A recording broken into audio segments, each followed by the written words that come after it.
పుష్కరాల చూడండి. అవునండి, ఎన్ని రోజులైందో అందరు కలవక ఇవాళ కలిసాము. మళ్ళా ఎండ కూడా తెలుస్తలేదు, ఎంత బాగుందో. ఇక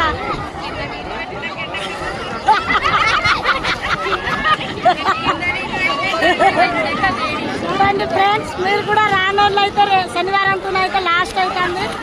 వచ్చి పుష్కరాల్లో మునిగి దీపం ముట్టించి వెళ్తాను. ఇప్పుడు చూడండి మరి. బాయ్.